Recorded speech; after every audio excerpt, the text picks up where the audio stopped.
everybody to this call. This actually is a meeting specifically at DuBois Academy. We have a new podcast starting up called King Talk. And so through King Talk, we have encouraged our students to use their voice, respond instead of react, talk about and spark creating change because history remembers kings. So when we think about those things, in this format, especially today is a special day in African American history, and so we wanted to bring our guys together on via video today on a recorded call with our special guest and to, be able to talk about Juneteenth, what it means to us, and the history of it, and how we move forward in these times, especially. So, Mr. Vann, you can take it away. Introduce yourself and let us know what sparked this idea from you. Okay, so my name is Greg Vann, and I work for the Diversity, Equity, and Poverty programs under Dr. John Marshall. And we wanted to have like as Principal Pete said, a joint collaboration that gives students a voice to talk about Juneteenth, to let us know their feelings.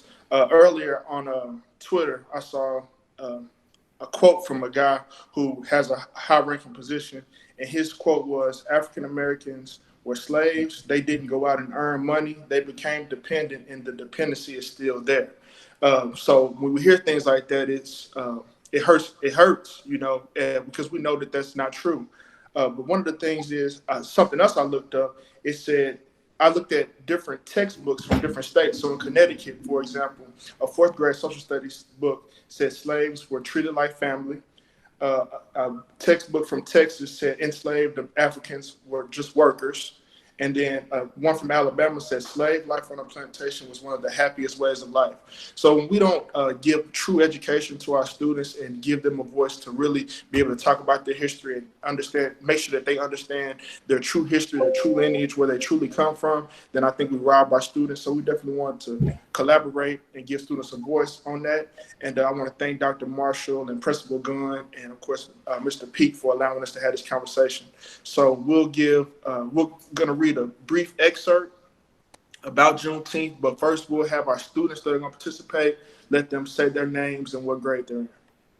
All right, so before we introduce the students, I scoured our school list. Even though it's summertime, we have several students who love to stay involved and love to be a part of things, especially using their voice and being involved in district-wide things, especially. So we have 3 students on our call today who will be speaking.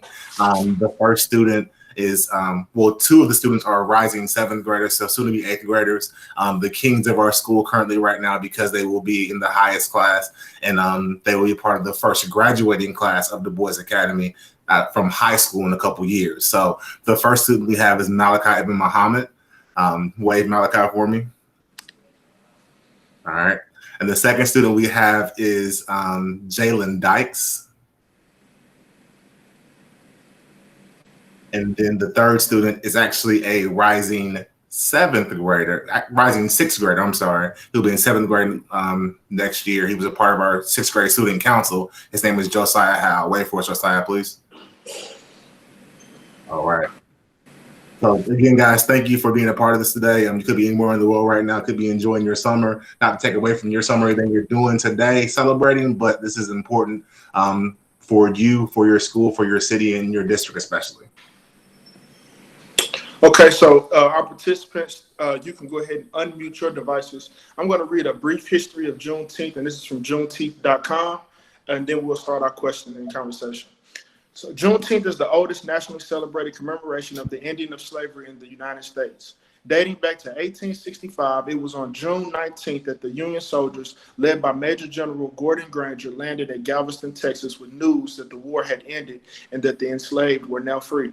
Note that this was 2.5 years after President Lincoln's Emancipation Proclamation, which had become official January 1st, 1863. The Emancipation Proclamation had little impact on the Texans due to the minimal number of Union troops to enforce the new executive order. However, with the surrender of General Lee in April of 1865 and the arrival of General Granger's regiment, the forces were finally strong enough to influence and overcome the resistance. Later attempts to explain this 2.5-year delay in the receipt of the important news have yielded several versions that have been handed down through the years. Often told is the story of a messenger who was murdered on his way to Texas with the news of freedom. Another is that the news was deliberately withheld by the enslavers to maintain the labor force on the plantations. And still another is that federal troops actually waited for the slave owners to reap the benefits of one last cotton harvest before going to Texas to enforce the Emancipation Proclamation. All of which, or none of these versions, could be true. Certainly for some, President Lincoln's authority over the rebellious states was in question. Whatever the reasons, conditions in Texas remain status quo well beyond what was statutory. So we'll start out by asking our students today, and we can start with Malachi. How do you believe enslaved people felt learning that they were free by law 2.5 years earlier? When I asked this question, multiple things crossed through my mind, whether they may have been, some of course were happy that they were no longer enslaved by law. Some may have been relieved, and some, it may cause anxiety because I was listening to a podcast of a guy named Shaka Senghor who was in prison for 19 years. And he said when he went in 1991 and got out in 2010, his whole life was different because before he went in, there was no cell phones. He never had a computer. And then when he came out, this was part of everyday life.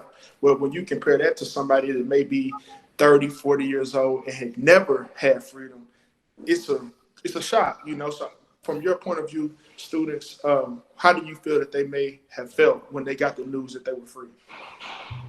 So there's obviously a lot of joy, but there's also a lot of sadness.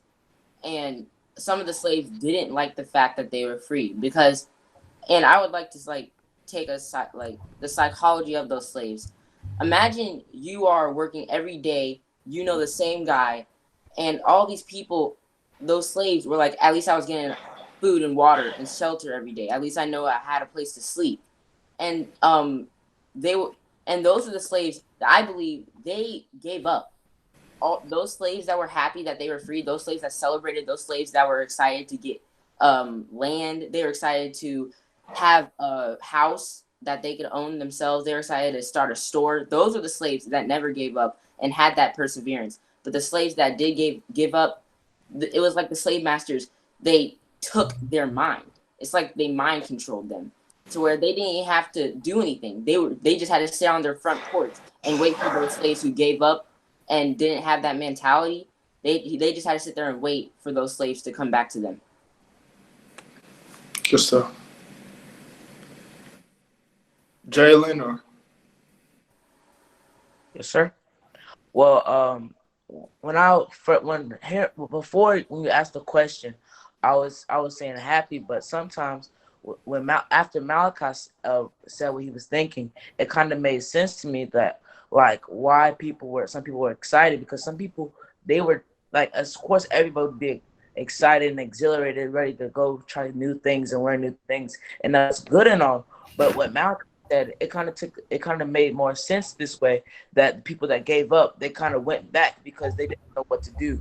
They soul sucked out of them. Too many years they've been depressed and they've been oppressed. They've been beaten, and that's kind of all they know. They haven't had a chance to go feel the world. So it's like when they don't know anything, to be beaten and to do their jobs and their purpose. And that's kind of why I think they came back, is because they feel like they don't have a purpose in life if it's not serving their master. And that's why I kind of feel like that there's people today that think that maybe that has now, and the reason it was 2 years late may not just be because people didn't want to say it, but because people didn't want to believe it.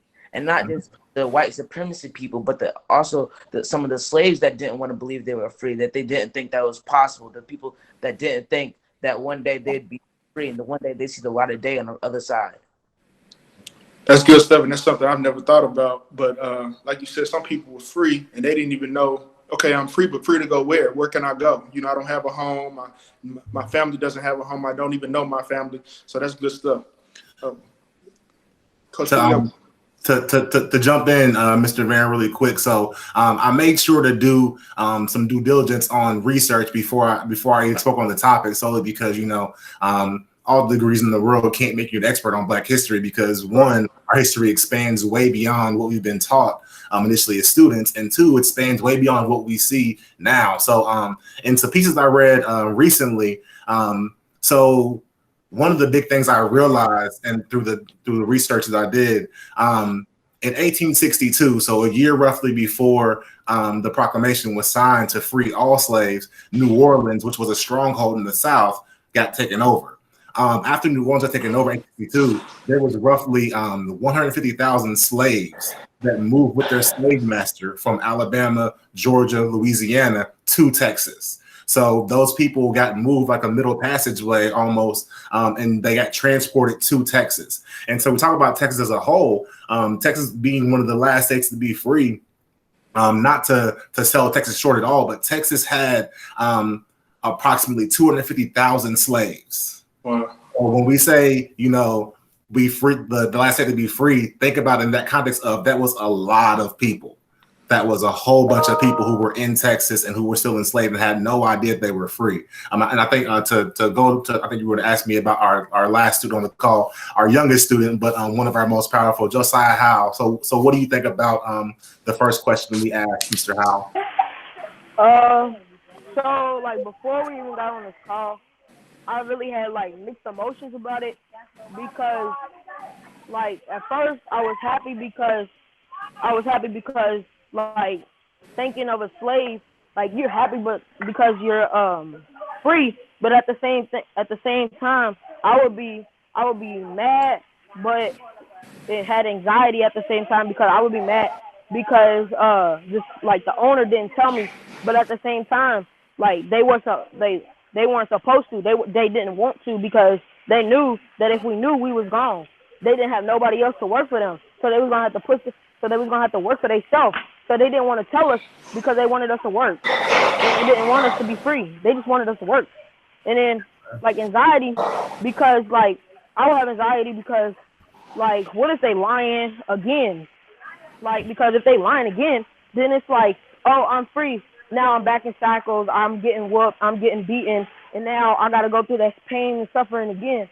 And then I will be also happy again, because I will also, like, one thing I would do would be like I would go someplace else, but at the same time I would be scared because again I don't have nowhere to go.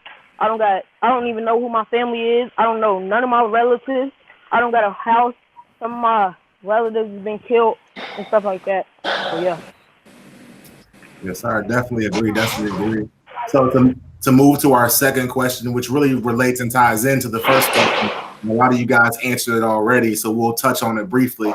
So what do you think was the most difficult part about the instant freedom? I know we talked about our emotions as far as the anxiety of not knowing people, the anxiety of not knowing where to go. The ideal plan would be to move north, but north is a broad area. Where are you going exactly? Who are you going to live with? How you can make a living? You have little no education, so what can you actually do in terms of being free? So what do you think was one of the most difficult parts of that newfound freedom outside of the emotions you guys had already stated? We can start with Jalen this time. So like, as you said, like there's a whole bunch of freedom and there's a whole bunch of places that you can go, but where exactly could you go? If you think about it, you don't know where your family is. Your family could be all the way across the country, and then you think about it, that there's still slave owners in the north, and it's like north is the ideal place, but they don't have a map of where to go. All they know is north. So if you think about it, I would be scared that people would think that I came straight out of slavery. Don't know. I can barely even speak my language.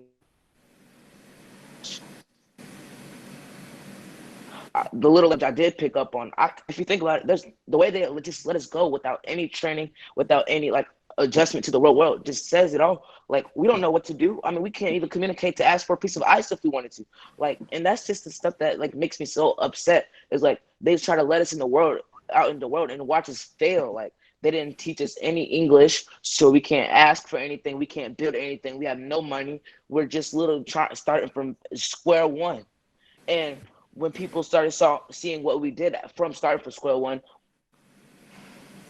we had incidents like Wall Street, and where the white supremacy came back, wanting us to come back and slave, and all these how I say it, backlashes of us being free, causing us to have our buildings and stores burned down, our families still being treated like trash, and some even people having secretly slave owners keeping it secret though, and having over 100 slaves, but secretly. Yes, sir. Yes, sir. Great sentiments on all accounts. Malachi, what do you think about one of the hardest things when you talk about the newfound freedom that African Americans had in the country that was enslaved for, a large amount of time? Kind of like what Jalen said, just like going into this big broad world, and you are starting from scratch. And I kind of like related to like imagine moving out to college, but you're like 10 years old. You don't know anything. You don't know how to get a job. You don't know how to drive. You don't know how to do anything right now. And so you're just pushed out into this world with nothing, no knowledge, no education. Like what Jalen said, you can barely speak English. All you know is what your slave masters talked about, or what they said, or how they talked. You don't know. You basically don't know anything. You don't. So they're pushing you into this really big, broad world, the North, like the sacred place, kind of. But you don't know anything. So you're basically just left there alone. Yeah, and if that was to happen today, we could, use our cell phone to try to contact family members. Even if we didn't have a cell phone, we could use somebody else's phone, or even if it came down to writing a letter, we could send it to our family member's address. None of that existed, and not only that, when you talk about a 10-year-old being pushed out to college, by the age of 10, you can read. Back then they couldn't read, so it isn't like they could read signs to get back home or to get to the North. They just had to fend for themselves, and they had to basically depend on their oppressor, whose best interest was to keep them enslaved. They had to depend on their oppressor to help them to freedom, which, of course, we know that 99.9% of the time that wasn't going to happen. For the next question, we'll start with Josiah. There's a lot of conversation, especially now, about reparations and that Black people are owed owed money or resources because of our past. Do you believe anything was owed to the last enslaved people or their descendants? And Josiah, you can start us out on that one.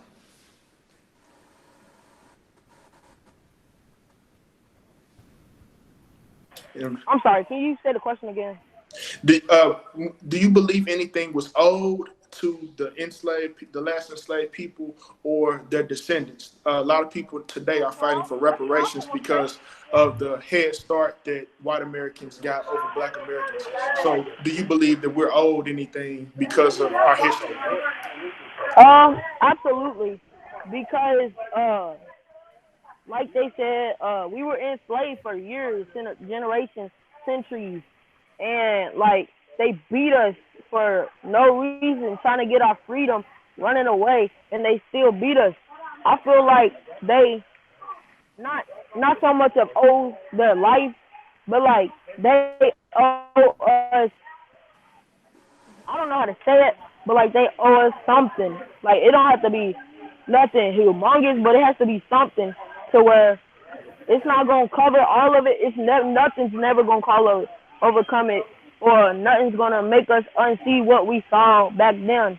But I feel like absolutely they do owe us something because we were enslaved for centuries, and like there's no point.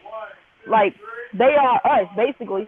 I'm gonna go into like what my church is talking about. Basically, like black people were like the first people, basically, and like Caucasian white people, they like basically have the absence of color. Basically, it was us that like were the first people, and they were like after us because the first white kid had a disease. That's why like all of that came basically, and then they thought we were under them, but actually we were the first people, and they were after us. But they were scared of us, so they made us enslaved people because we were different from them. Okay, Jalen or Malachi, y'all have anything on that? I did a little research on the reparations, and basically, it would be something like every descendant of a slave, or everybody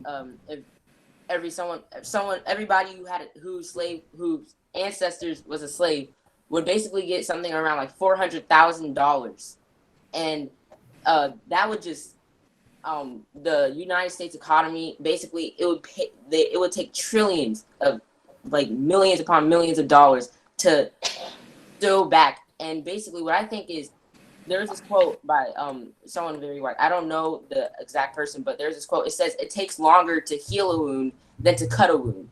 If you cut your finger with a knife or something, you can do that in mere seconds. But it's gonna take weeks to get that scab healed, to heal that wound. So no matter what you do, it's still gonna take time. And imagine breaking a mug or a coffee mug.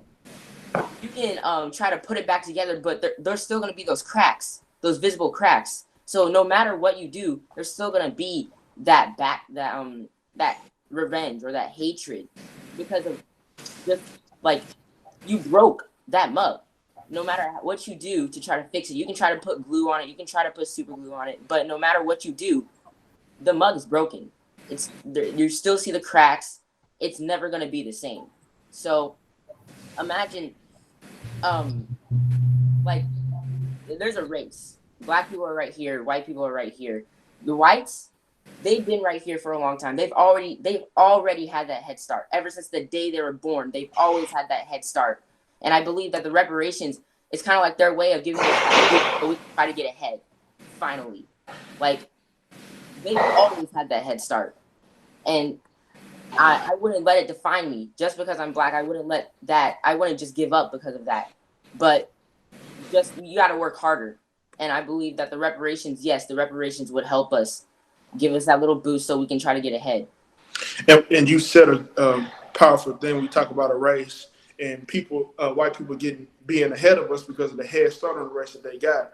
And for us who want to get ahead, and when you did it, you put the Black people ahead of the white people. And I think that's what a lot of people are afraid of, is Black people getting ahead of white people. But the thing about reparations is that we want to be able to close that racial wealth gap, not necessarily for us to go past them, but at least give us a fair chance and to be on a level playing field where we have the same opportunities that they had. Because there's so many, when we go through our history and we look at things like the GI Bill and things of that nature, there's so many things that have been created that have allowed for white Americans to have that head start. And anytime Black people, when one of you, I think it was Jalen, alluded to Black Wall Street, the second we have gotten things in the past, it's been burned down, or there have been laws created to keep us from advancing. So I think it's important, like you said, with that race, Black people want to be able to be on the same level playing field, to be able to have, instead of them having a head start, for us to be able to catch up with them. So, Jalen, do you have anything on that? Yes, I got a number: 1,742,400. That is the equivalent amount of 40 acres, and supposedly a meal, which was supposedly going to be granted to us by the United States because of what we went through, right? But because Abraham Lincoln was assassinated before he gets to us, this reparation was never occurred. So basically, it's like they cut us out of something. Like, they already had this head start, but it's like they didn't want us to succeed. And I was watching this show yesterday, right? And this man, he was fired from his job for saying midget, right? Which, I mean, people say is very offensive. But when they said you're fired because you said midget, he went on a different show and said, you can say midget on TV, right? But he says the producer said midget is more dangerous than the N-word.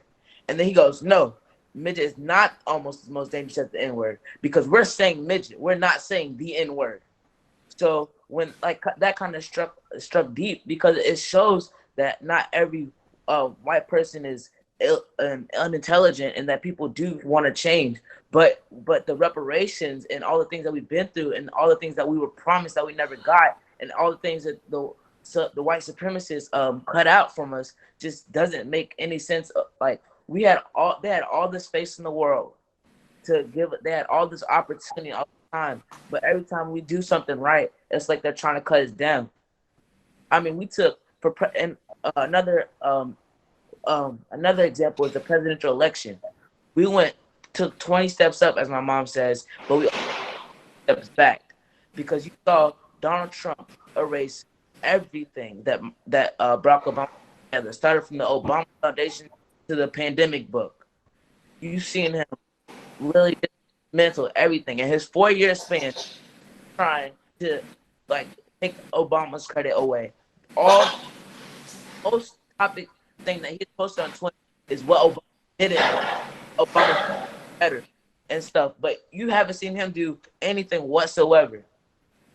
I mean, Donald Trump loves to bash people. He's like, oh, the music y'all listen to is hoodlums, and well, rap and all this. Okay, sure, it's not the best choice in music. And then when during the protest, they were like, well, all these thugs, right? There's a whole bunch of people, but yet he chooses to gas and pretty much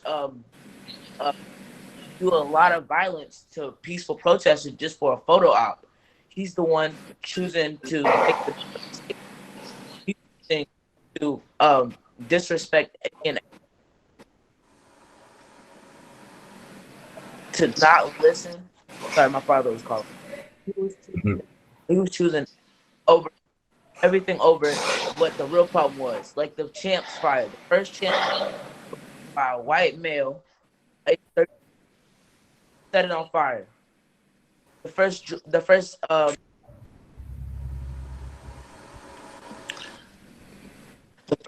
that was robbed was by a white male.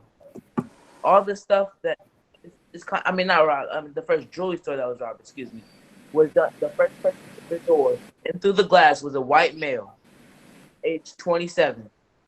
Hasn't been arrested yet. The other thing though, and this is my final one. A white woman, a Caucasian woman, walked through graduation to her school with a AR on her back, loaded. The police didn't do anything. She went into school with a AR back, fully loaded. And when she came out of school that day, graduation day, she was put in handcuffs by the police commissioner himself, which was also African American. But the 3 white cops that watched her walk into school did not say a word to her. But a black kid gets shot because he's playing with a Nerf gun at his own home around the backyard. And I mean, none of this stuff was ever kind of swept under the rug until someone finally spoke out about it. And I mean, reparations, but more what would be better than reparations is finally some laws and people that laws and things that allow us to put these reparations behind us. Like we take the reparations, sure, but we need laws to change it. I mean, this stuff isn't just gonna go away. It's not gonna disappear, abracadabra. No, it's gonna be here. And until someone finally goes, we're changing this law. This needs to go. This does not belong here anymore. This will always be here. No matter how many laws you put, they're just avoiding the direct law. Jalen, I definitely appreciate you're always so poignant when you speak your powerful words, and to not mix. We covered a whole lot in this question, and I really appreciate you guys. And one thing to kind of push the question forward into our next question, especially, we have to realize that regardless of the debate on reparations, and regardless of the things that we think we might need as a people, it's going to be students like you, Jalen, students like you, Malachi, students like you, Josiah, who are going to be the wave of the future. And so the great thing about it is, like, any work I'm doing right now, honestly, is not for me. You know, it's not for me to see what happens. It's not for me to see the change that's going to happen. It's for me to instill in you guys so that you guys can see a change. So, you know, that you guys can help with policy. So you guys can help, you know, change those laws and start those new movements to push you guys forward. So I really appreciate all you guys' sentiment, especially when it comes to reparations and things like that. One of the hot button topics right now currently, when we look at today, especially, you know, Juneteenth, you know, so in doing some research, Juneteenth actually has been recognized by Fortune 500 companies this year alone. Companies like Nike, Allstate, Best Buy, JCPS, Google, Target, Uber. I know Amazon is doing, so all those places are giving their employees either paid days off or giving them a holiday or extra pay, something like that. Companies like Amazon, who have always been kind of forward on diversity, they're giving their employees a day off and also offering diversity training on the day to educate people on Juneteenth. Being a child growing up, my father was big in African American history, and that's where I got my background from. But I always, every July 4th, we celebrated. We had barbecues, we lit fireworks, we ran around the neighborhood, we had a good time, not really realizing what July 4th was and what Juneteenth was supposed to be to us. So the question for the group right now would be, have your personal feelings about July 4th changed? Understanding and knowing that Juneteenth is really your freedom day, because not just celebrating July 4th as freedom of America, but Juneteenth as the freedom of all Black people, especially the ones in Texas that were, forgotten for 2.5 years almost. So have your feelings about July 4th changed any going forward? We can start with Josiah.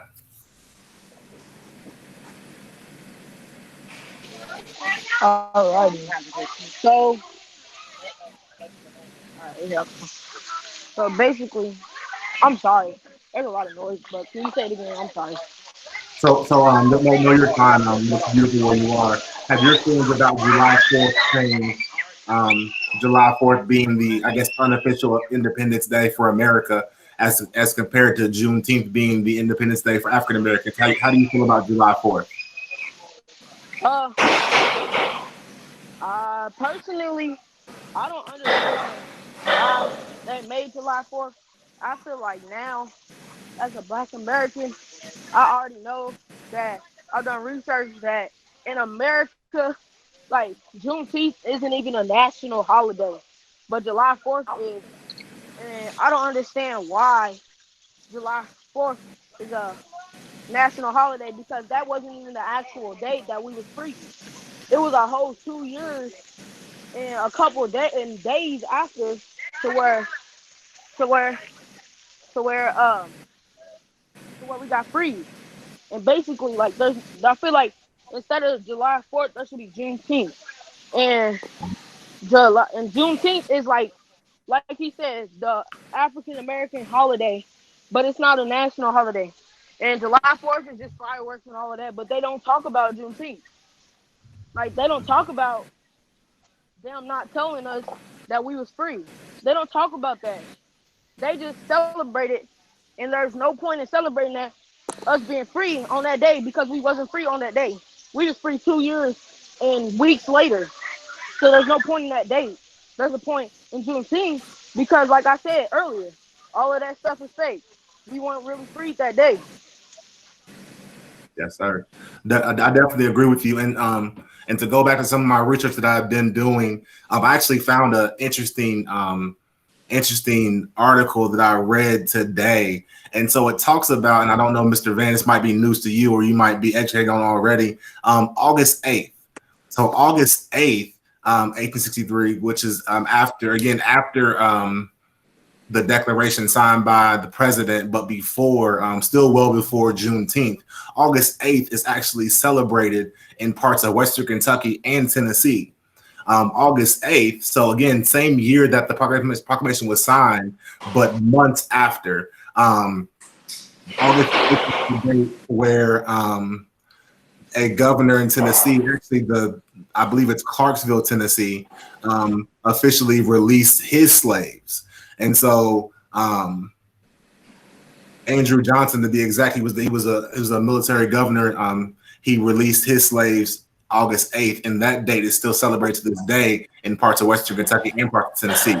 And so again, you see, we don't talk about July 4th a lot, because there's so many varying dates on our own personal freedom. And if you have family and friends, and you have any lineage in Tennessee, as I do, or any lineage in Western Kentucky, those dates are important to them, because that's when they actually saw a change. And I was born and raised in Clarksville, Tennessee for 18 years, and I've never heard that. So if that's true, I'm even more disappointed in my educators that didn't teach me real American history. So I hope that's not true to this Clarksville, Tennessee, because that's very disappointing. Malachi and Jalen, do you guys have any thoughts on the 4th of July and how you feel about it now after learning about Juneteenth? Yeah. So imagine like America's trying to do a sales pitch to, let's see, other people, other citizens in other countries. Like, they're saying, come to America, it's this great place. And then they ask the question, well, didn't you enslave like millions of blacks to do all your dirty work? And they're just like, forget about that. Just forget about that. They're trying to hide the fact that they oppressed us for so many years. They're trying to hide 400 years of oppression under the rug. They're trying to slip that under the rug just so they can make themselves look good. And the fact is, you can't forget about that. And back to what I said earlier about it takes longer to heal a wound than cut a wound. Like, people will never forget about that. People will never forget about that. People will never forget about the 400 years of oppression we had to go through. And we're still recovering.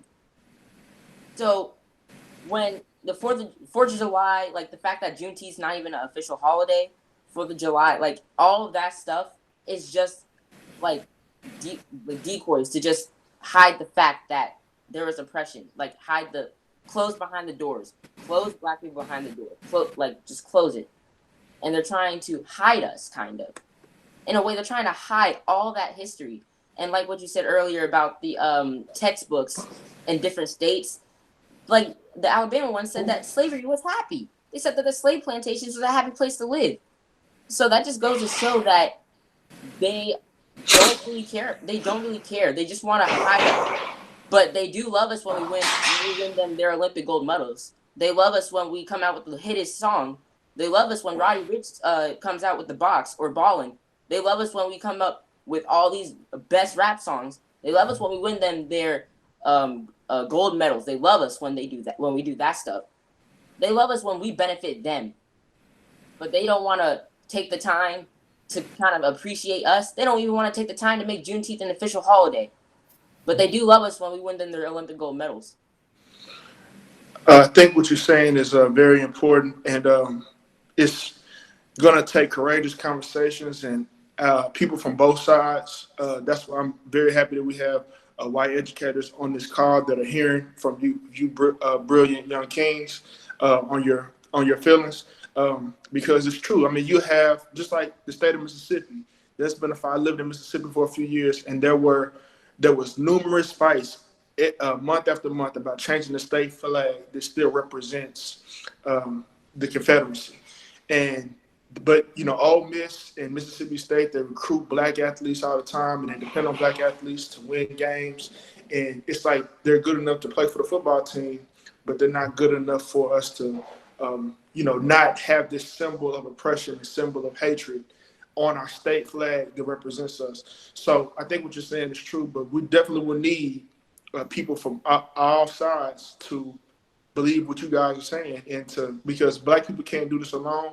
I think we need people from both sides to help us change, because the truth is, the reason that people depend on certain holidays and ignore certain aspects of history is because it's just hard. It makes people feel guilty.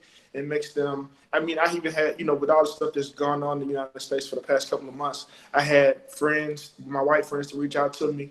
One in particular, he told me that normally he would just cut off the news and wouldn't watch black men being killed by the police. But the fact that there were no sports on, we're in a pandemic where we stay at home most of the time, he basically had no choice but to see it. But he told me he apologized because normally he just tries his best to ignore it and just hope it just goes away. And I think that's the kind of attitude that we've had for so long, and it's hurting us. It's hurting the black people who our history is being ignored. And when people protest because they see an African American killed by the police, and then people start tearing down buildings and catching stuff on fire, people look at it from one side and say, man, that's crazy. He was killed. That officer deserves to be in jail. But why are you guys burning down stuff?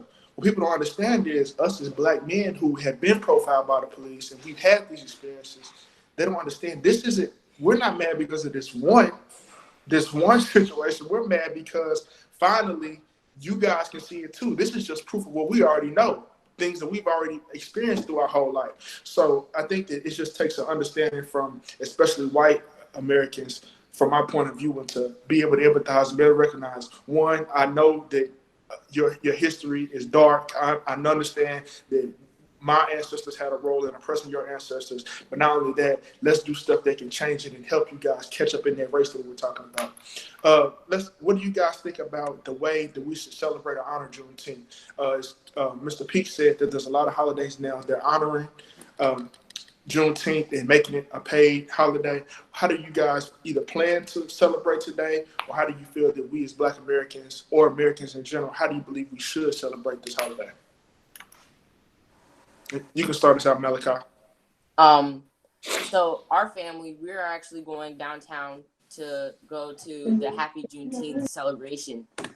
And so we're just gonna go there and hang out and just basically remember our past, remember how resilient we are, and we're gonna go down there and just have a good time. But there's a lot of people that don't have a clue about what Juneteenth is. There's a lot of Black people that don't understand what Juneteenth is. They're like, oh yeah, it's the day that slaves got freed. But there's so much more to that. So I feel like we can also educate our brothers and sisters, and we should also educate our white counterparts, because there's a lot of them who don't even know what happened. Jalen? So Juneteenth is a day that we'll probably never forget. But I want to throw another date out, and this is where I was born, in Atlanta, Georgia, January 19th, 1876. This was...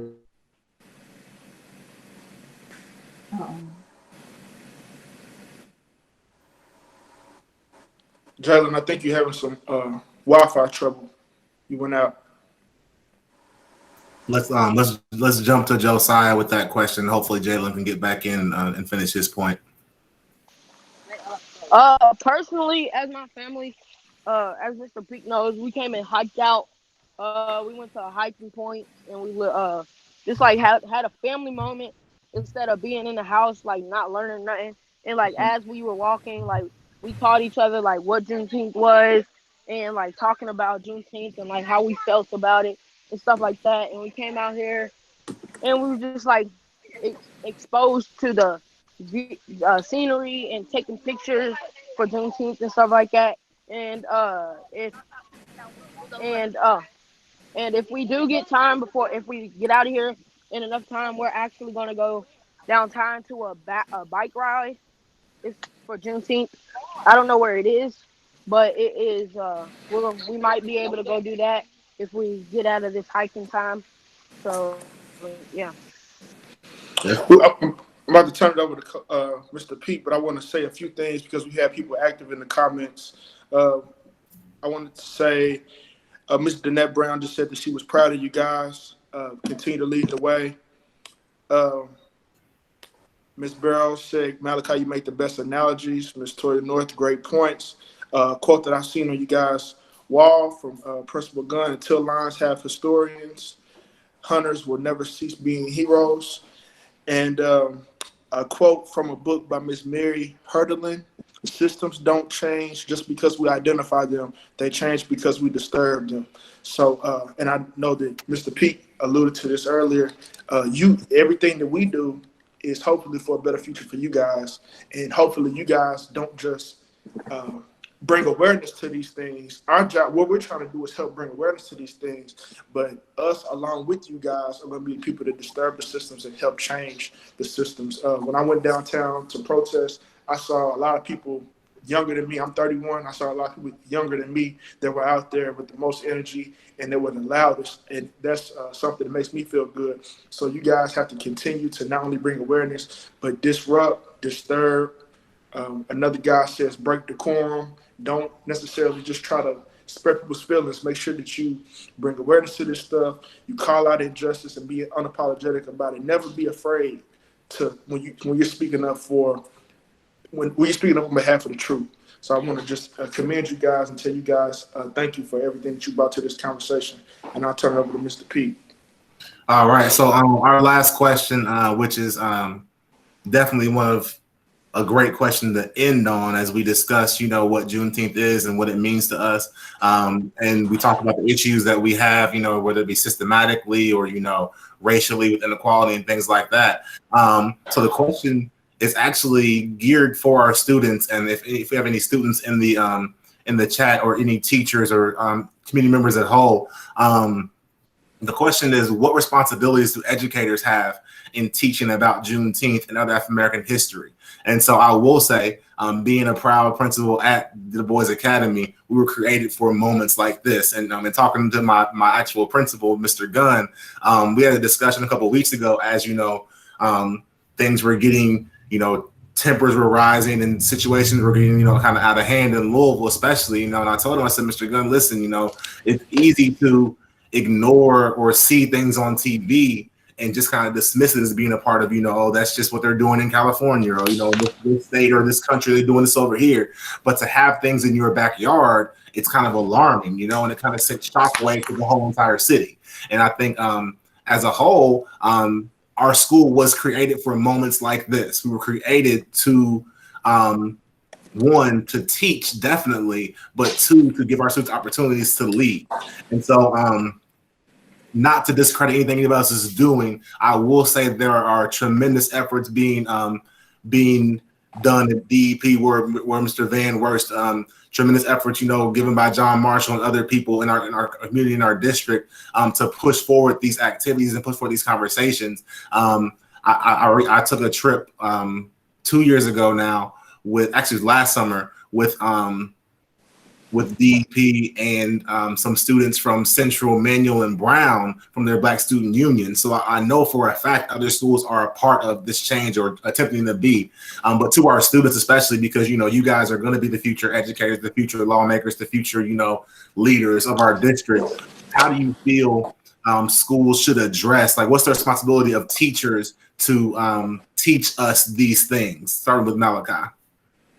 I think that definitely this school, DuBois, does an amazing job teaching our history, and I've already learned more than I probably would have my entire school career just at spending these 2 years at DuBois. I've already learned more about my history than I've ever have, and I bet if I go over to Ramsey or if I go over to TJ, if I ask them about Juneteenth, I bet maybe one of them would probably know something.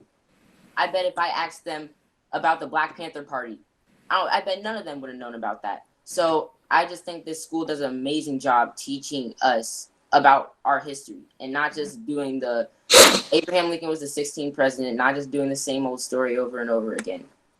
So Malachi, real quick, you mentioned, so I don't want to mention any schools again. I know that people are doing tremendous things. What do you feel like, because you are enjoying the privilege at DuBois from getting the education, how do you feel personally about your responsibility to teach other students? I feel like, that if I just take in all this information, I'm not helping anybody else. So, yes, I am supposed to learn, but as I learn, I'm also supposed to share what I learned to other people so they can be educated. Because the only way we're going to solve this issue is if more people get on board. Because first, we got to get everybody to know about this. A lot of people don't even know. And also, there's this, I read somewhere, it says approximately 7% of the Black story is taught in schools. So that means 93% of our story, 93% of our story is taught in schools. And so that means a lot of people are going, okay, so yeah, Black people, slavery, and going back to the textbooks, a lot of people don't even think that slavery was bad because those textbooks said that being on the plantation was a great place. So, I take in the information. I feel like it's my duty, my job to not only just consume all of this information, but to share it to other people so they can be educated as well. Yeah, and I just want to tell you guys, don't take for granted that you are getting the education, because, most of what I learned was in the past 5-6 years when I've looked at stuff myself, because I just didn't learn it in school. And I think another misconception is when we say 7% of the Black story. I think that we got to realize that it's not Black history; it's American history. Like, we are Americans, just like everybody else is American. We got here a different way. We didn't come on our own, but the story of Black people in the United States is American history. And I think when we stop thinking about it as it being Black history, it is American history, and it's true American history, we have to approach education that way, because we can't, when we look at this Black history, some people in the back of their mind think they don't have to teach it. This is the way America was built. America was built around enslavement, free labor, and that's how the United States became one of the richest countries in the world and the most powerful country in the world. That's because they had free labor for hundreds of years. So, yeah, it's true American history. When I listened to the 1619 podcast by Nicole Hatter-Jones, she said, the American flag belongs to us just as much as it belongs to anybody else in this country, because we built this country. So, yeah, Josiah, I think Jalen left us, but Josiah, do you have any thoughts on the responsibility of educators or teachers to teach about Juneteenth? My personal opinion, I don't think it's so much of what the teachers have to do. I think it's so much of like what the principal tells them to do. Cause like, say there is a white teacher, not white teacher, but white principal that don't want them to know because they are afraid that they will go against him and not like him and he might get fired. I think it's so much of like what the principal tells them to do, because if they like flat out and said, "Oh, you can do that," then I feel like they would have taught them. But I feel like the teachers, they have the responsibility to like, if they if they say not to do it, and in their gut, I feel like they should go with their gut, so that if they want to do that, I feel like they should have the opportunity to tell them that, and not have so much of the principal tell them what to do, like African American Black history. Because in my opinion, like over the years of my elementary school, I didn't even know what a Juneteenth was. I literally just learned that this year in 6th grade with Miss Chanel. She taught us everything in Black history. She taught us all of that. I didn't even know about Emmett Till. I only knew that dude's name. I didn't even know his story. But I feel like the teachers should teach us that, because like, if somebody comes up to us and be like, "Do you know the story of Emmett Till?" We should be able to, "Oh yeah, I know that story. Blah blah blah blah blah. His story, blah," and stuff like that. But they didn't teach us in elementary and none of that and stuff like that. And I want to give a shout out to my school, because they teaching us all the stuff that we need in our Black history. And I feel like there should be more schools like my school, because that teaches Black African American, and it's not just the whole school of Black African American. It's Caucasian people, African people, all different types of people, and like, they teaching us our history. Even white people that didn't know, they teaching them our history. And I feel like that's a good school for like African American people. I'm not saying those schools is bad or whatever, but I'm saying those schools don't teach you everything you need to know in life for Black history. Definitely appreciate your sentiments, Josiah, and shout out to Miss Chanel, one of our awesome, amazing social studies teachers who's not afraid. Actually, shout out to our social studies department. We're not afraid to get real when it comes to teaching history and teaching our students about themselves, especially, and where they came from, and helping direct their path to where they're going. And so with that, I know my friend Jalen Dykes made it back, so we'll let him in with our last question. So Jalen, I don't know if you heard the question, but the question is, what responsibilities do educators have in teaching about Juneteenth and other African American history? All right. So I feel like the question that you asked, right, was about the teacher, right? So of course we have some of the best teachers in the world on our side, right? In our school, but I think that it's not just the teachers that do the job, but we have to do our job as well as spreading that information. I mean, think of it as a dandelion, taking all the information at once, but when we blow it on a dandelion, flourish, fly out, creating even more. And of course, it's bad for your grass, which would be bad for the white supremacists. Knowing that more and more people know their rights, more and more people know what they're talking about, more and more people know how and what but more and more people get what they need to know, and more people learn. And the one thing that we have against ourselves is us. I mean, there's nobody else that can stop us but us. Like, what we have people that some students they think they're cool. Think about it, gang lords that are using African American people. They are all cool, right? But think about it, you're a whole bunch of cops and have a whole bunch of years of gang leader or the top of the gang or the king of the crown, whatever you want to call yourselves, then that proves that you're smart enough to make it through college. Surviving 10, 12 years doing illegal stuff and crime, irate, that is that you're smart enough to own your own business, spread seeds to the world, to let everybody else know all these things. Like, I mean, sometimes you can set up yourself for a failure, not knowing what you're supposed to know, like the general information that a lot of us know. Some people don't know. So it's kind of like our jobs, as long as the teachers, not just African American people, but people in general, about what we went through and how we changed, and the change is what's going to get us further along. But just us knowing our rights is going to get us far enough. But for us to see real change, for us to really memorialize what the people that died for this cause is to actually create, which again, what I said earlier, our laws. We need more black or women in the higher rank, more in the Senate, more in the House, more in the Oval Office.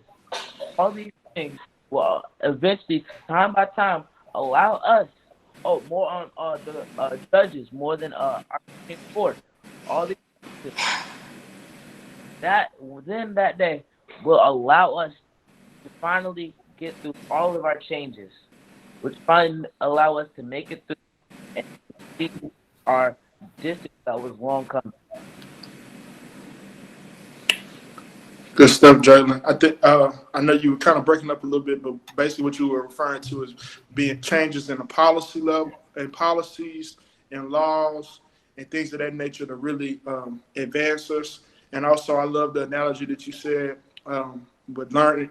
If I understood it correctly, learning about the Black history and learning about things like Juneteenth is like a dandelion. You learn it, and when you blow on a dandelion, it'll spread. So to spread the message, and although dandelions are bad for our grass, it's bad for white supremacy when we spread knowledge of Black history. I do want to say that I know that there may be some other educators on here.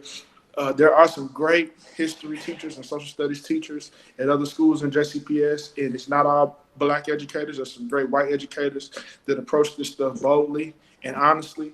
We just need more, and we just can't neglect. We can't truly tell the story of America with leaving out Black people. And if we're doing that, we're doing a disservice not only to ourselves but to the students. One last quote that I want to say before I get off of here. There's a guy who, he's a doctor now, but he went through a lot of trouble and was shot multiple times, and was in the gang, violence, selling drugs and all this kind of stuff before he changed his life.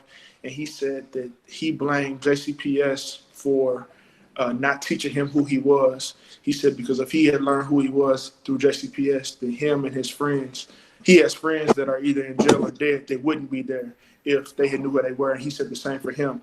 He only acted out and did things he wasn't supposed to do because he had no idea who he was.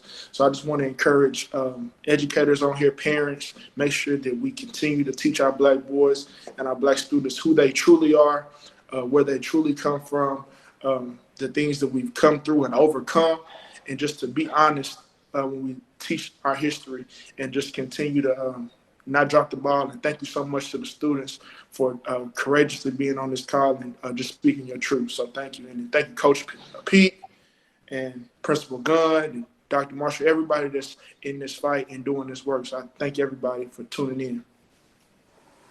All right, again, thank everybody. This has been a video version of our podcast, which is coming out soon, called King Talk, a place where we are letting our students speak their minds, not directing their thoughts. I mean, we feel at Du Bois Academy especially, we're not teaching students how to think, but we're giving them opportunities and giving them information, and they make choices and they make their arguments for themselves. But thank you, gentlemen, for being courageous, like Mr. Vann said, enough to speak your mind. Thank you for standing up for what's right and continuing to push this fight forward. Thank you for all our guests that showed up. I appreciate you guys, all the comments especially. We'll make sure we read through those.